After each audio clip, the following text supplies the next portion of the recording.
2005 Chevy Trailblazer or GMC Envoy with a 4.2 liters straight six.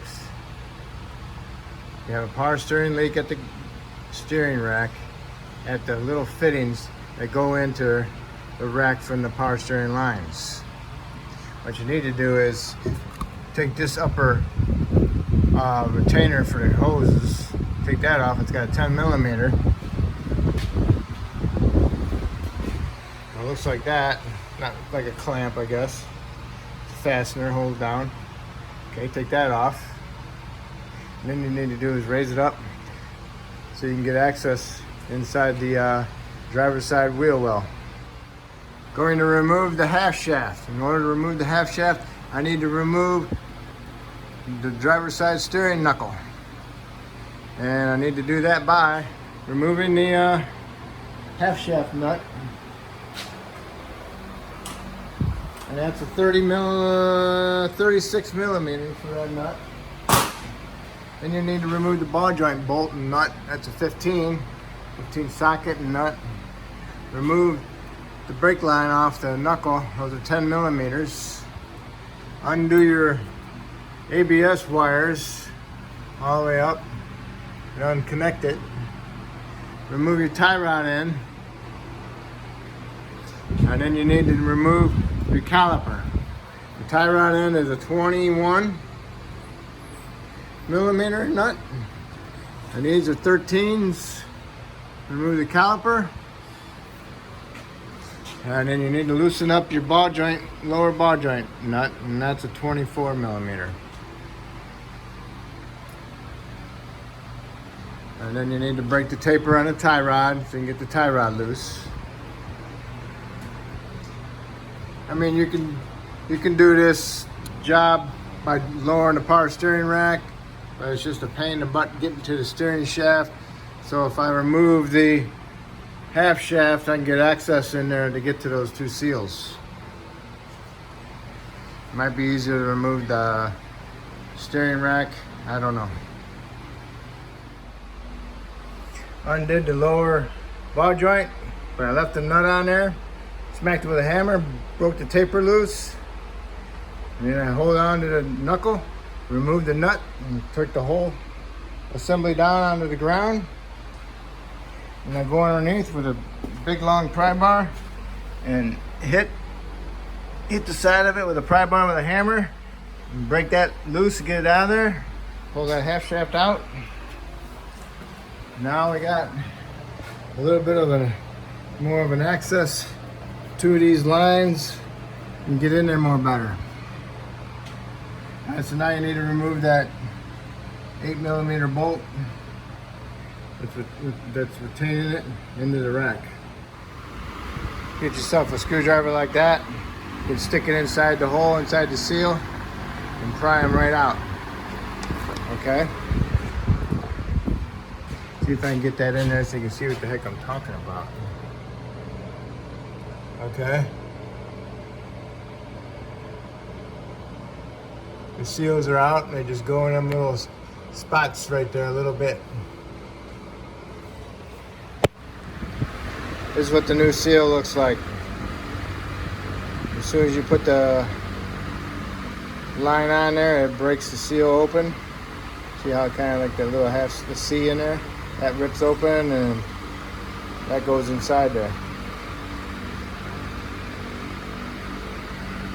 So now you need to get something kind of thing to push them in there and tap them in with. Okay, I set the seal in the hole.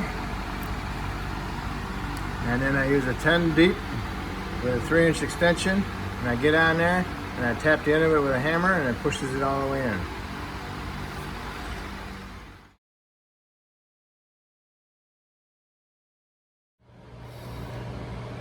Okay, I got them both in there.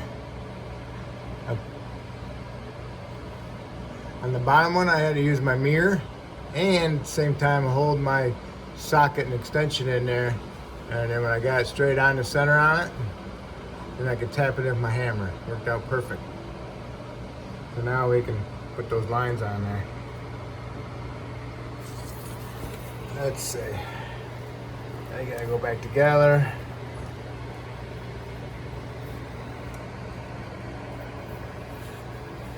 Squeeze it back together. All right.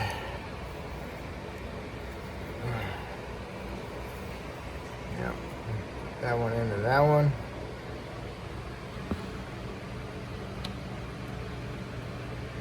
Feels good right there.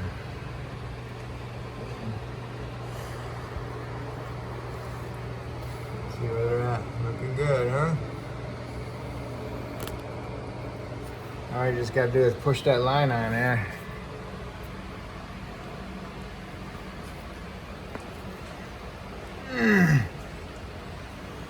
Maybe I'll get the bolt started. Bolt wouldn't work, but I used my pry bar. Pry it up against the lines. One at a time, push them in equally. Now I can put my bolt in there and snug up my bolt and reassemble my suspension. Okay, put some fluid on it, in it, guard it up.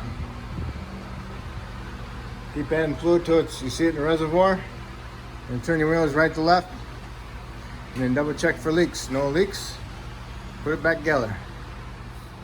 Okay, put the half shaft in. Make sure it bombs out. Make sure it's fully seated. No gap but in there. And now you can put the knuckle on.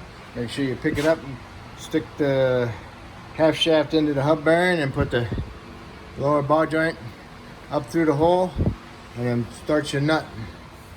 Okay, knuckle up there, half shaft through the hole, nuts on the ball joint. Now go ahead and tighten up your lower ball joint and make sure it's the right direction. Stick your caliper through, it has to go inside here. Okay, you gotta just set it on there. And now you can get your upper ball joint started and get that tightened up. Okay, put your caliper on there, put your caliper bolts in there, torque these to 35 foot-pounds. Got your upper ball joint bolt through there, tighten that to 45 foot-pounds. Put your lines on here, your little bolts, 10 millimeters. Snug them up. Route your cable, your wire for your ABS sensor. Hook that up. Hook your tie rod end up and tighten that up to 60 foot-pounds.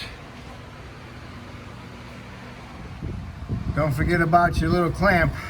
Okay, get that down in there and get it snugged up. Put your little fasteners on your wires, and that's it. And top off your fluid. All right. Okay, 140 foot-pounds for the half shaft nut. Torque that up.